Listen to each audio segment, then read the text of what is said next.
D'accord. Les deux. Oui, si c'est pas lisible, si c'est rouge. Voilà, c'est bon. Bon, merci, monsieur le modérateur. السلام عليكم. طبعا الشكر موصول لجميع الفاعلين والمتفاعلين ولكل من حضر وحضر وحاضر. مرحبا بالحضور الكريم. L'expérience mystique que je vous propose est empreinte d'exotisme, du moment qu'elle va nous emmener en Extrême-Orient, notamment au Japon, pays du soleil levant. L'intitulé de mon intervention est Le bouddhisme zen du spirituel dans les arts.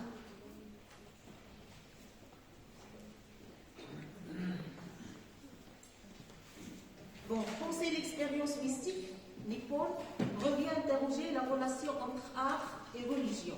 Ces deux vocables ont toujours entretenu des liens complexes, parfois complémentaires et d'autres conflictuels, et ce en raison des sociétés, des cultures et même des systèmes politiques.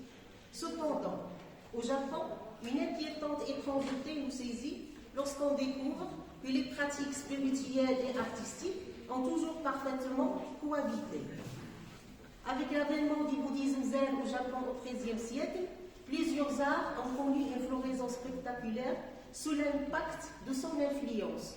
Le zen se voit, s'exprime amplement à travers l'activité artistique, à tel point que l'on se demande s'il s'agit d'un mysticisme artistique ou d'un art mystique. Dans ce même ordre d'idées, force est de s'interroger sur la nature de l'amalgame qui concilie, qui rallie entre l'essence des préceptes zen ou les préceptes zénistes et les différents arts traditionnels nippons.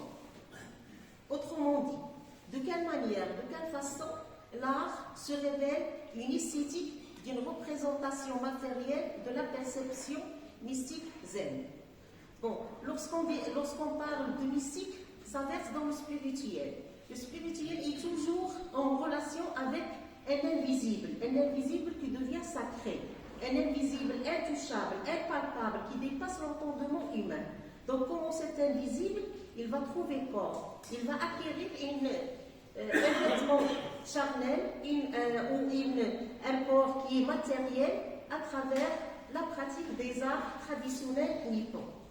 Pour ce faire, mais à cause de la brièveté de cette intervention, nous nous contenterons de définir sommairement ce qu'est le bouddhisme zen, ses propriétés essentielles comme étant la pierre angulaire de certains arts tels que la cérémonie dictée, la calligraphie, la peinture, l'art du jardin, l'arrangement floral. Il y en a d'autres, bien sûr. Définition du bouddhisme zen. La définition la plus commune est la suivante. Le zen, c'est zazen. Za signifie s'asseoir sans bouger comme une montagne. Et zen, c'est la traduction chinoise du mot Shan, lui-même la traduction du mot sanskrit, dhyana. Ici, on peut la rapprocher du mot en arabe dhyana, qui veut dire, mais ici, ça n'a pas de rapport avec le sens du mot arabe dhyana. Ici, ça a le sens de méditation.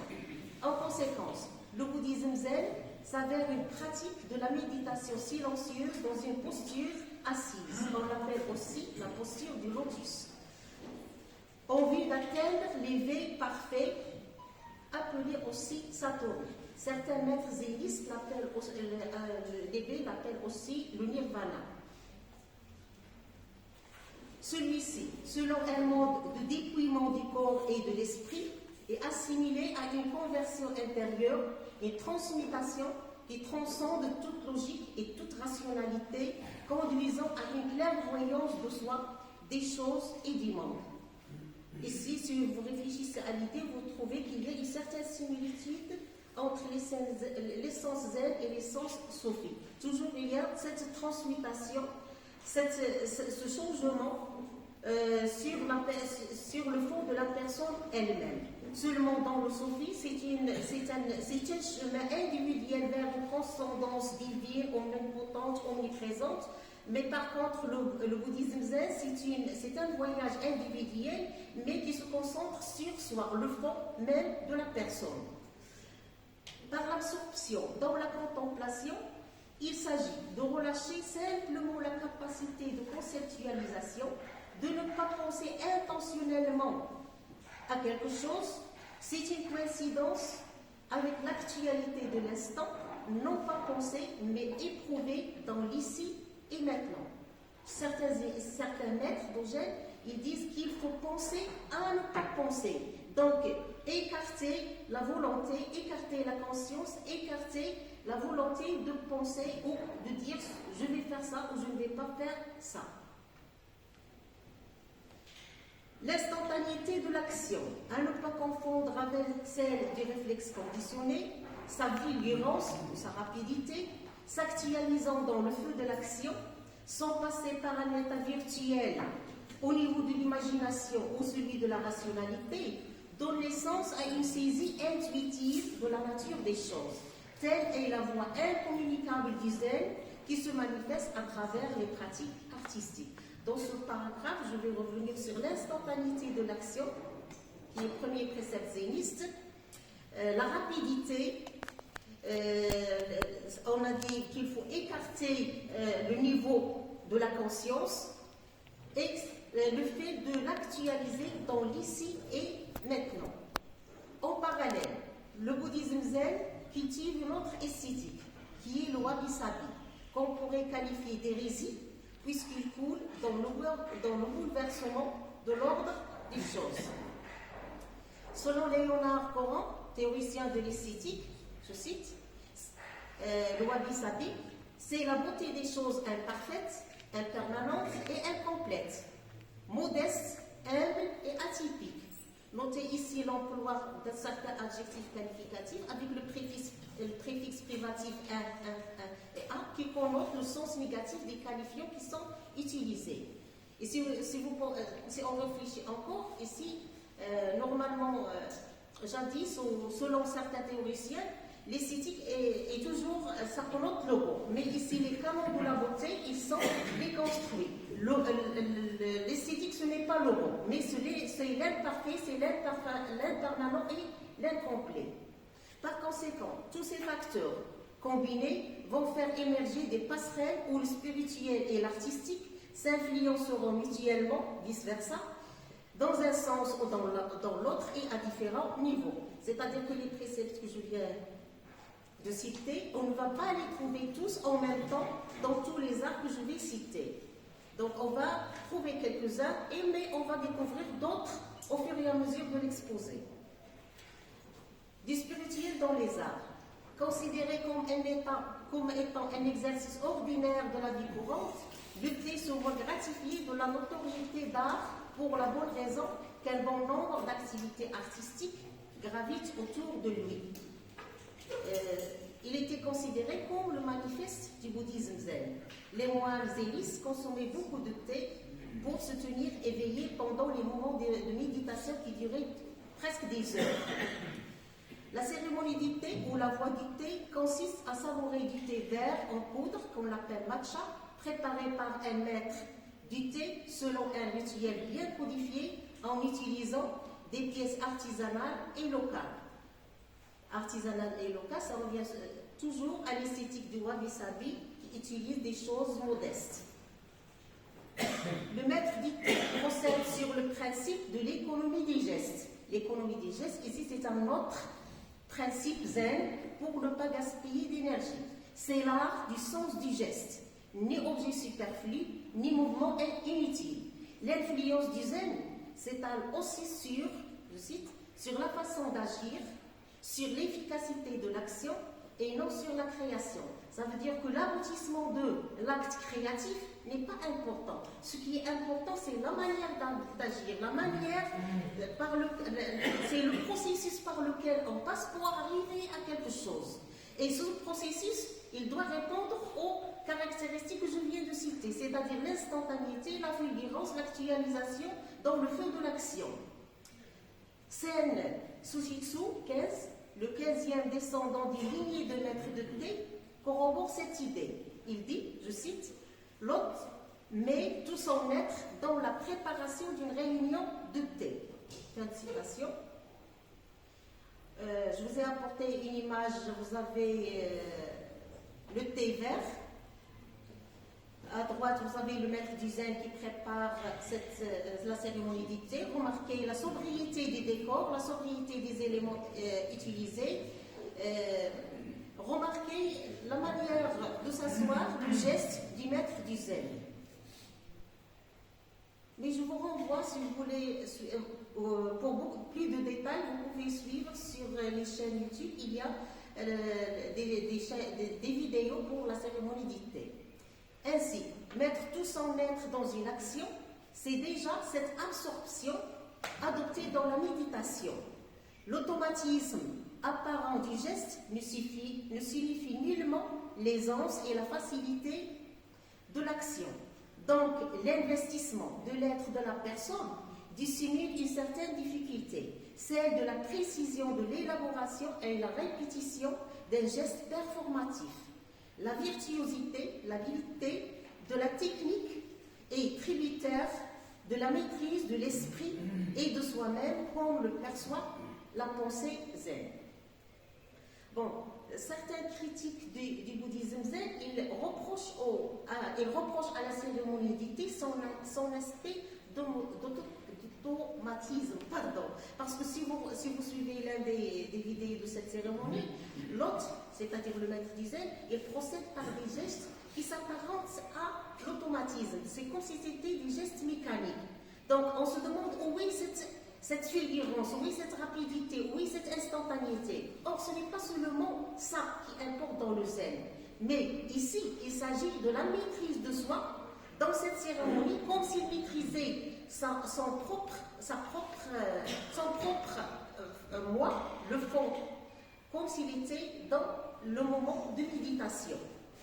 Ce cérémonial se déroule dans le pavillon de thé.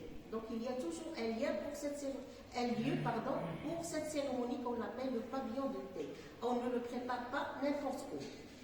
Celui-ci est toujours situé en retrait dans le jardin de la maison. Donc loin du bruit de la maison, il doit être préparé dans le calme pour favoriser l'aspect de la méditation.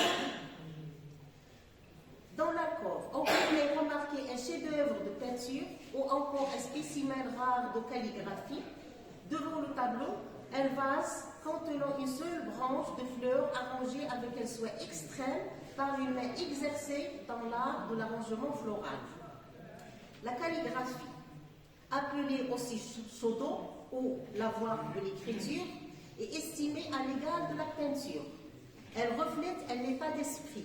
Certains adeptes la considèrent telle une alchimie d'équilibre, un centrage de temps de disponibilité physique, psychique, pour ne pas dire spirituelle.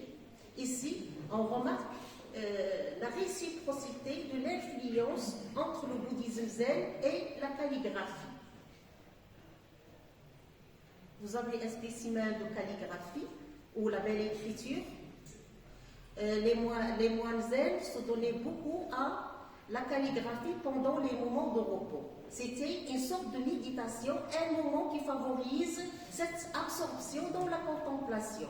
Pour eux, la méditation, ce n'est pas seulement se retirer dans un monastère pour méditer. Non, pour eux, le zen, c'est aussi une pratique journalière, une pratique quotidienne. Le zen, pour eux, c'est à chaque moment de la journée, dans toutes les activités quotidiennes. Seulement, il faut se maîtriser, il faut maîtriser son moi et respecter les préceptes.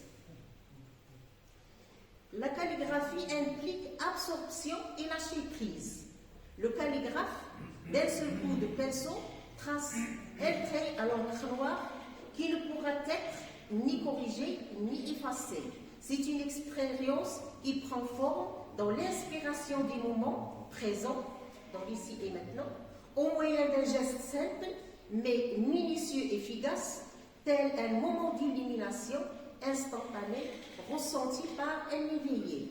Ici, il est important de souligner la façon d'agir. de laquelle on a parlé tout à l'heure. Donc, cette instantanéité, elle est ici présente par excellence. La peinture maintenant. La peinture, semblable à la calligraphie, renferme un double aspect à la fois technique et spirituel lié à l'éveil. L'artiste peintre accomplit en quelques coups de pinceau ce que d'autres artistes réaliseraient pendant des semaines. Pourquoi? Parce qu'il y a cette rapidité du geste, ce maniement subtil et rapide du pinceau. Encore une fois, selon le principe de l'économie des énergies, la peinture incarne l'essence zen qui renie l'aspect analytique des choses et des faits. Le peintre saisit la vérité de la méditation, d'un seul coup, et l'exprime directement, d'un trait, avec la rapidité de l'éclair, comme disent les adeptes. Il s'agit d'un jaillissement intuitif dans l'ici et maintenant qui est transposé sur la toile. L'artiste traduit son inspiration sur le papier avant qu'elle ne meure. À mon avis, à mon sens, c'est une citation que j'admire beaucoup, qui exprime cette instantanéité de l'action. C'est comme s'il s'agissait d'une création qui n'est de rien, une création ex nihilo.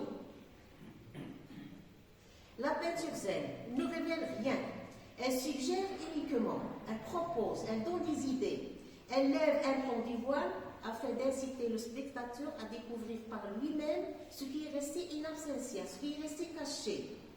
Cette peinture, en abrégé, si l'expression le permet, tend vers le minimalisme des objets, des formes indéfinissables, les traits évanescents, pour valoriser davantage l'espace vide, qui rappelle la vacuité de l'esprit pendant la méditation. À cause de lui, c'est-à-dire l'espace vide, à cause de lui, les objets ont un accent absolu, ils sont également significatifs, expression de la vie, du tout qui se manifeste en eux, c'est-à-dire qui traduit tout simplement l'état d'âme de l'artiste. Il ne s'agit point de reproduire des modèles. L'accent est mis sur le maniement subtil du pinceau qui représente et inscrit matériellement ce que le troisième est, les éliminer, voit et traduit. L'œuvre d'art est censée provoquer dans l'esprit, du spectateur contemplateur des idées et des impressions analogues à celles ressenties par l'artiste lors de la création de son œuvre. Le spectateur vit une certaine illumination par procuration. Vous avez des spécimens de peinture.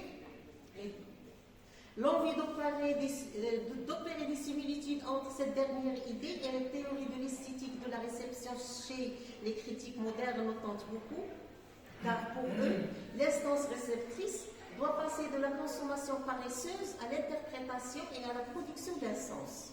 L'art des jardins, à l'instar de la peinture, ont en commun cette particularité d'avoir la nature comme objet de travail. Le paradoxe, c'est de constater que la peinture, en tant qu'imitation minimaliste de la nature, devenir elle-même source d'inspiration pour l'élaboration des jardins zen des monastères. Ces jardins se révèlent une sorte de minimis des tableaux de peinture et ils propagandent aussi. Leur fonction primordiale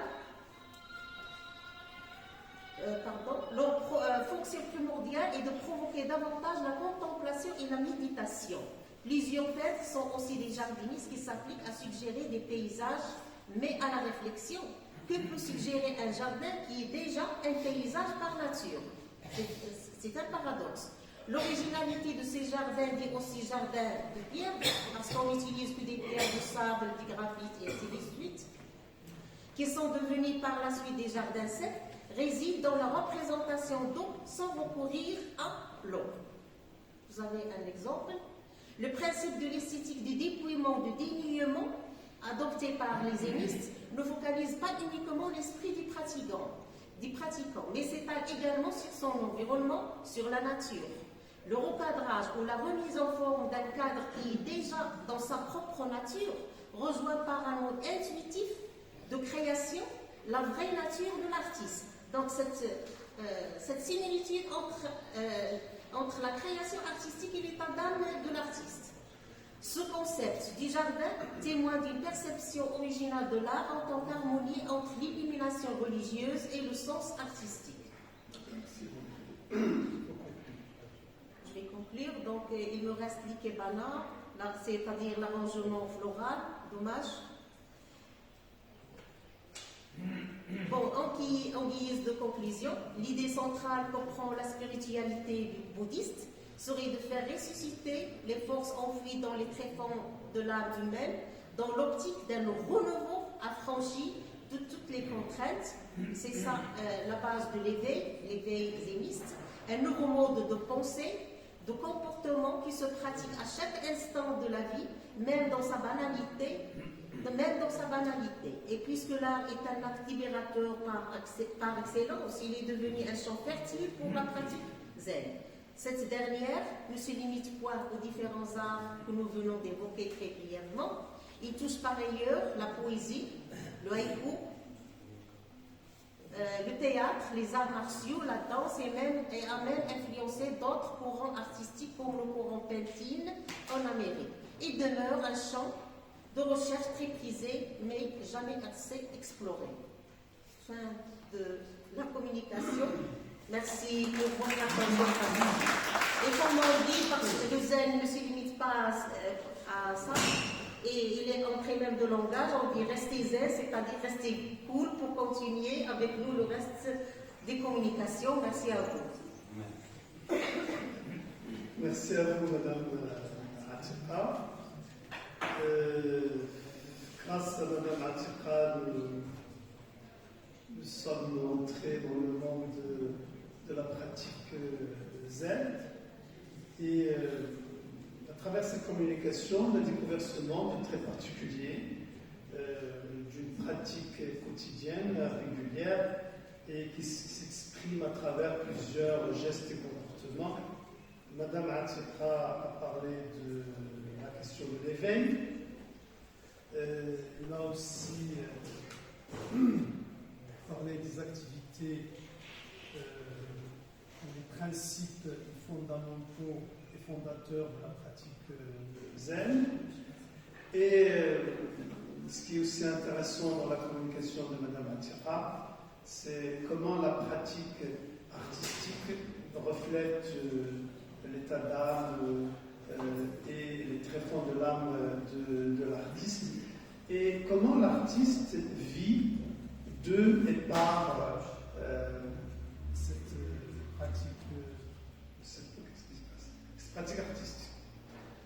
Il a aussi parlé du rituel ou la cérémonie du thé, et à travers laquelle aussi les bouddhistes pratiquent le zen. Madame Atiqa a aussi analysé et a commenté certaines pratiques artistiques, notamment la peinture, notamment la calligraphie, et il n'a pas eu le temps malheureusement de développer ce qu'il a intitulé l'arrangement floral, mais vous aurez l'occasion de découvrir ça en lisant sa communication une fois les actes de colloque verront le jour. C'est promis. Merci beaucoup, madame. Merci à vous. Sans tarder, je passe la parole à madame Bouchra Al-Alawi. Madame Bouchra Al-Alawi, docteur des lettres, française, c'est ça? Lettres françaises. Il vient du Taza, si je ne me trompe pas. D'accord. Bouchra Al-Alawi va nous présenter une communication qu'il a intitulée Entre l'usage du sophisme et la splendeur de l'amour, le cas du Sophie, mon amour d'Élif Chahar. À vous la parole. Merci, Monsieur le Président. Tout d'abord, je tiens à remercier les organisateurs de ce colloque, notamment Madame Samira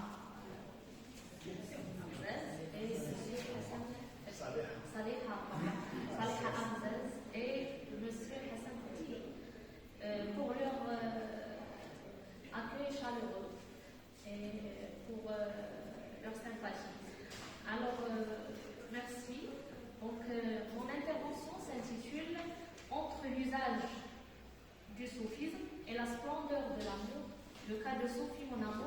d'Elif Shafak. Alors, Sophie, mon amour, d'Elif Shafak est un roman qui puise dans le monde mystique. Il retrace la découverte des racines du sophisme et la splendeur de l'amour qui relie le derviche héros et le grand sage Jalaluddin Rumi. En effet, dans ce roman, la question du mysticisme est mise en abîme. Elle marque l'amour céleste et la recherche de la vérité et le rapport avec la réalité transcendante. Dans l'écriture métaphorique, Elif Shafak révèle l'aspect spirituel qui est lié au mysticisme et elle dévoile la religion de l'amour et les 40 règles de la foi soufie. Cet amour qui renvoie à la quête de la spiritualité et à la vérité suprême et à la purification du corps et de l'ego. C'est entre l'amour et le soufisme que l'écrivain nous guide pour se consacrer à l'essentiel, à l'éveil de la conscience et à l'adhésion de cette voie de la spiritualité qui mène à la divinité et à l'amour de Dieu. L'image de la voie mystique chez Elif Shafak. La lecture du roman Sophie, mon amour, nous renvoie parfaitement au monde spirituel et au sophisme qui constitue pour nous un chemin de la découverte. Il s'agit d'une mise en question du mysticisme et de la problématique religieuse dans la littérature. Ce texte nous projette dans le champ de la recherche de la vérité suprême. D'ailleurs, elle retrace l'histoire du grand mystique Jalaluddin Rumi et de son amitié avec son grand compagnon spirituel Shamsuddin de Tabriz. Ce récit historique est relu par une américaine qui s'appelle Ella, engagée comme lectrice. Elle se passionne pour découvrir le manuscrit d'Aziz Zahra, qui, au terme durant de quête mystique, retrace la rencontre historique du poète et philosophe Rumi avec le plus célèbre derviche du monde musulman. Avant d'entamer l'étude de l'aspect mystique dans cette œuvre de Shafak, il est important de faire un aperçu sur ce concept qui renvoie essentiellement au soufisme et à la spiritualité.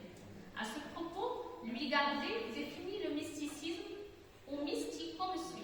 Je cite, étymologiquement, le mot évoque mystère et initiation au mystère, mais en philosophie et phénoménologie de la religion, mysticisme et mystique connotent beaucoup moins une initiation ésotérique au sens des religions, un mystère de l'Antiquité, que la saisie intérieurement vécue d'une réalité toute écombrante. Fin de citation.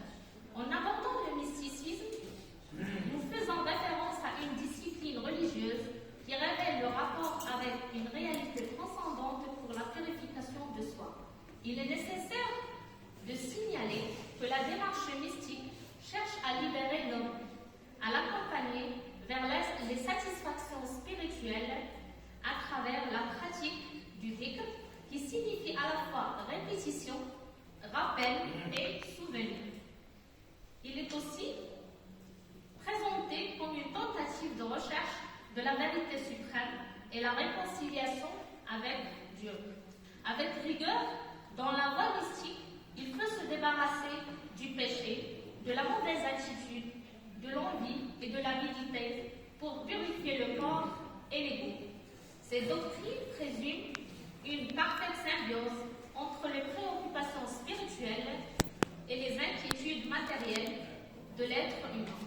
Comme d'autres écrivains, Elif Shafak se réfère au mysticisme dans Soufi, mon amour. Ces doctrines spirituelles nous ramènent à l'évocation du soufisme qui est la source d'inspiration. En outre, la présence de l'aspect mystique dans ce texte s'articule essentiellement autour de la doctrine soufie. Alors, le concept de tasawwuf signifie faire profession du soufisme. Cette voie spirituelle est la plus marquante de l'islam. L'engagement dans cette voie a pour but d'atteindre la vérité spirituelle intérieure la réalisation de soi en tant qu'homme universel. En d'autres termes, le soufisme est la vision mystique de l'islam. C'est une voie d'élévation spirituelle.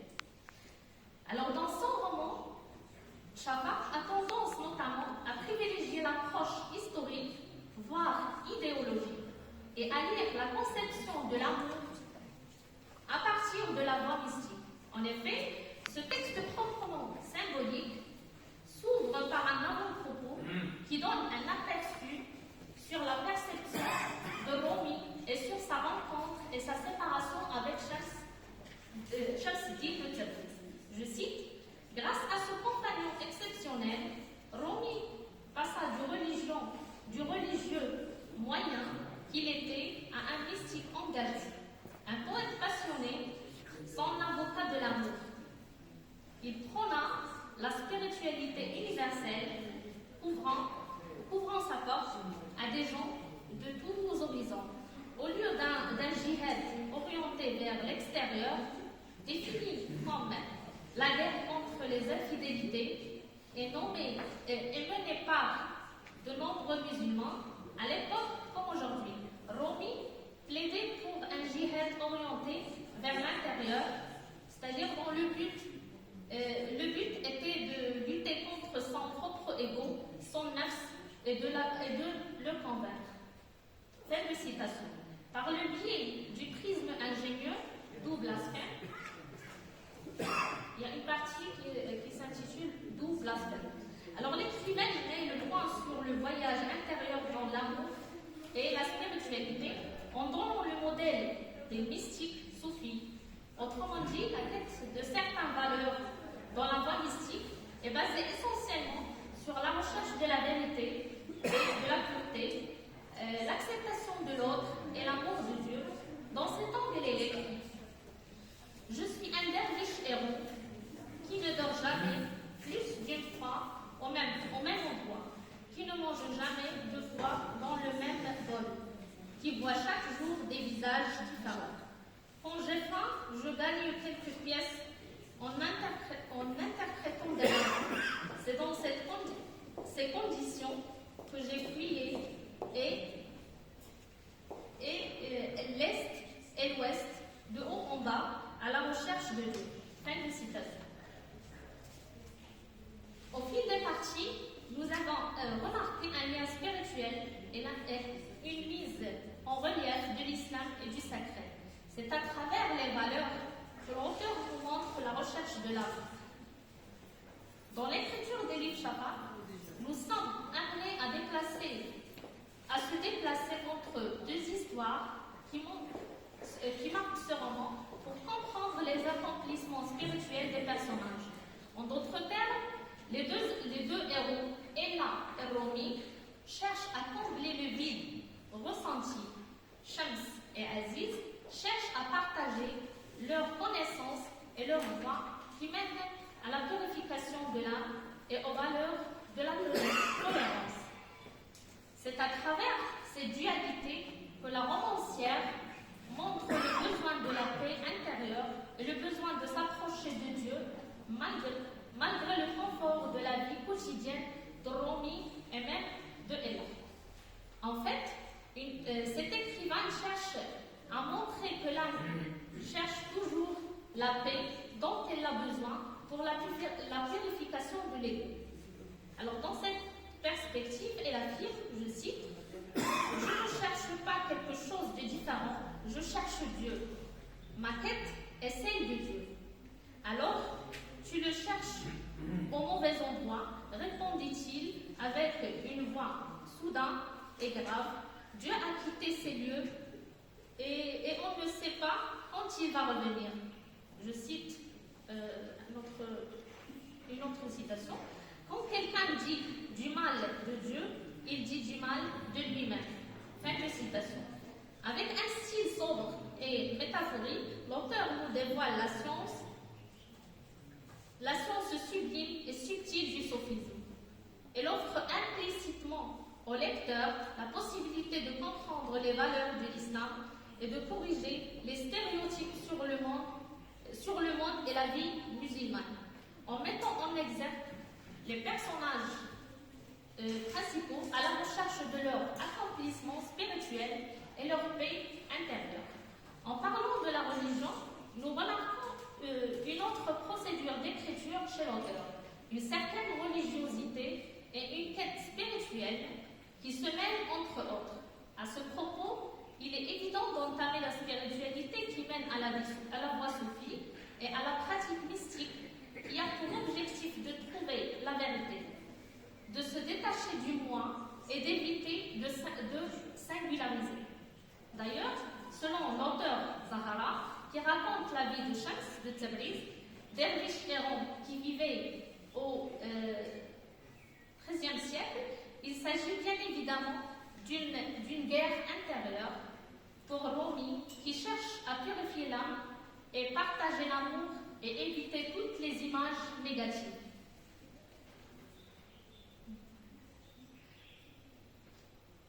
Alors, je cite, il n'y a pas de différence, peu importe votre destination, assurez-vous seulement de faire de chaque voyage un voyage intérieur. Si vous voyagez intérieurement, vous parcourez le monde entier et au-delà. Fin de citation. Cela montre que la romancière relève le sentiment religieux qui révèle la recherche de l'inspiration spirituelle dans l'islam. De surcroît, la question religieuse dans ce texte évoque la perception de l'islam que possède Shams. Cette religion qui relève le respect de l'être humain et qui consiste à comprendre les situations et les conditions de l'homme. Au fil des lignes, nous remarquons le derviche errant Shams qui révèle le spectacle basé sur un langage particulier et qui fait appel au sacré et fonde une large gamme de signes et de symboles expressifs. En d'autres termes, en parlant des derviches, nous nous trouvons dans un spectacle soufi où les expériences, dans toutes leurs formes, restent attachées à Dieu et les soufis, sans doute, sont connus par leur rapprochement des portes de la divinité et s'élivrent de la beauté de l'univers et de la grandeur de son créateur. Dans ce contexte, l'écrivain explique ce rituel, je cite, « Je passais bien des soirs dans la salle de prière à réciter les 99 noms de Dieu pour qu'il me guide. » Fin de citation.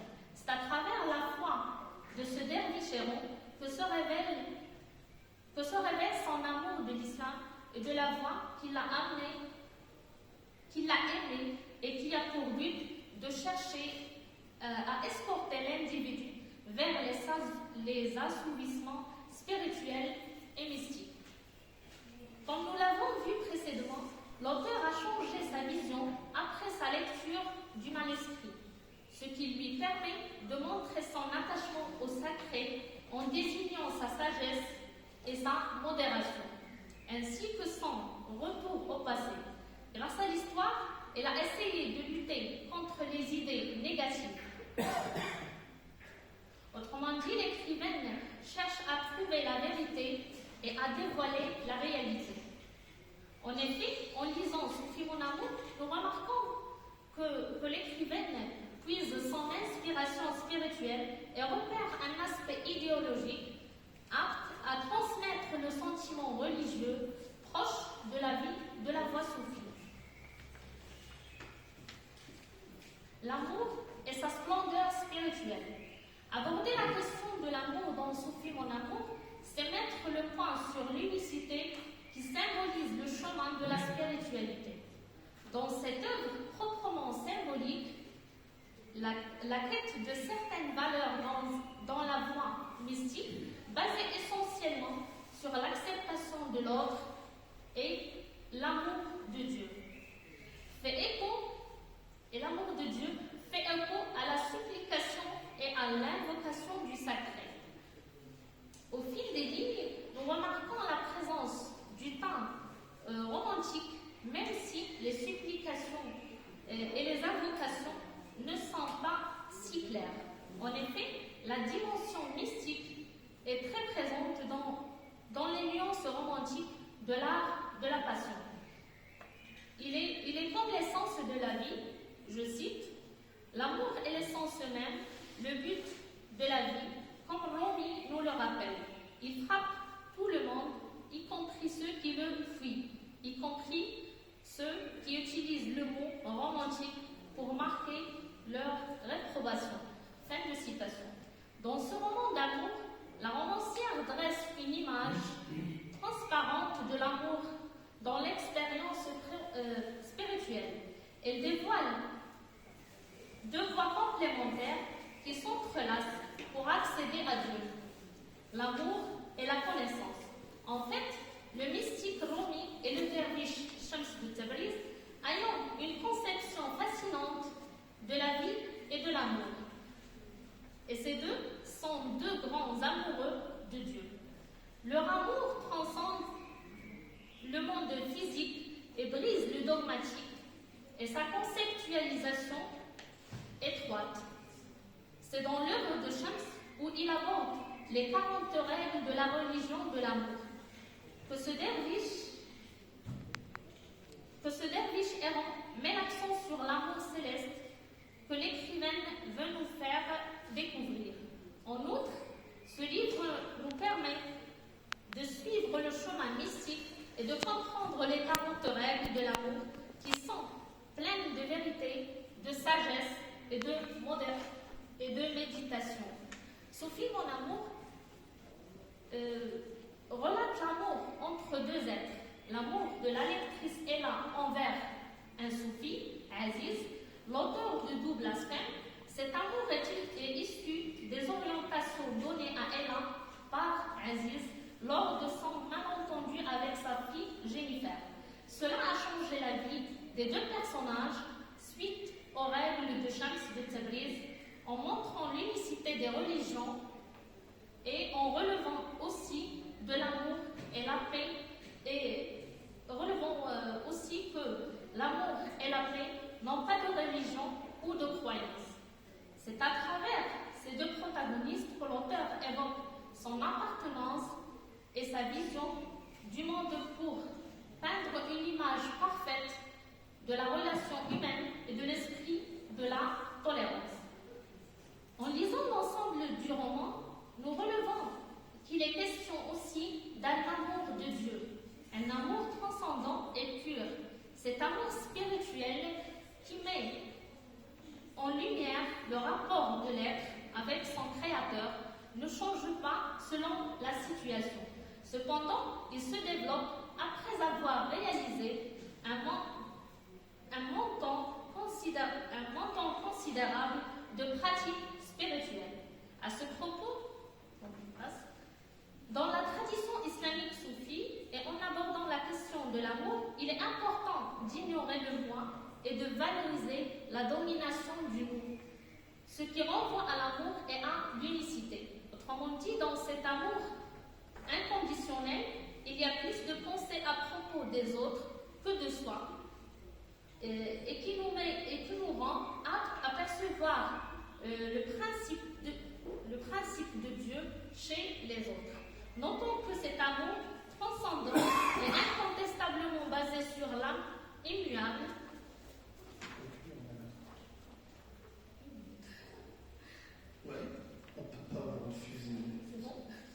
et sur la quête de la paix intérieure. Il est devenu une donnée essentielle de la voie spirituelle. Il est impossible de traiter toute l'ampleur de cette œuvre sans mettre l'accent sur le besoin de la purification du cœur. Ce dernier qui doit être rempli par l'amour de Dieu et de l'être humain comme autrui. Cela dit que l'écrivaine veut montrer ainsi que le corps reste un cœur qui est toujours besoin d'amour, de paix intérieure et de tolérance. C'est à travers ce roman initiatique qu'Elif Shafak nous offre un nouveau regard sur la spiritualité et la quête de l'amour pur en essayant de corriger le regard négatif sur cette doctrine soufie et sur l'islam qui invite l'homme à la solidarité, à l'amour et à avoir un cœur pur.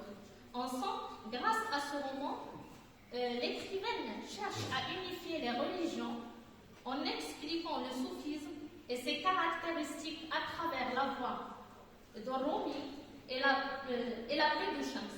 Certes, elle a essayé de montrer comment nous pouvons communiquer avec Dieu et purifier l'âme et le corps du péché et de toute forme de violence, de haine et d'écoulement du sang, mais elle a mis le point sur l'amour spirituel qui est l'essence de la vie et qui aide à la purification de l'ego, du cœur et de l'âme.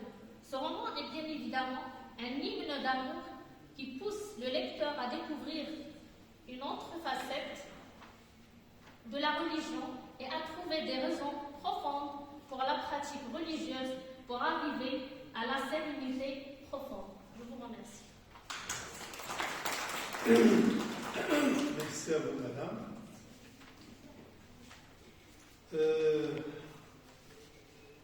Grâce à l'intervention de madame Alaoui Bouchra, nous avons découvert cette œuvre de Elif Shafak qui s'intitule Sophie de l'amour. Et comment cette œuvre, si j'ai bien compris, à travers une histoire d'amour entre deux personnages, se tisse une autre relation d'amour entre l'être et Dieu, et ce dans la perspective d'une recherche de la quiétude, de la paix, où l'expérience de l'amour devient une expérience spirituelle. Merci beaucoup. C'est Abdelrahim. La galanterie oblige. On a donné la parole au début aux femmes. Galanterie. Et là, on tourne vers vous. C'est Abdelrahim Akhlara. Et il nous vient de l'université de Moulay Ismaïl, plus précisément de l'école normale supérieure de Meknès. Il va nous présenter une communication qu'il a intitulée السرد والعرفان مقاربة للتجليات الصوفية في الرواية العربية. فليتفضل مشكور.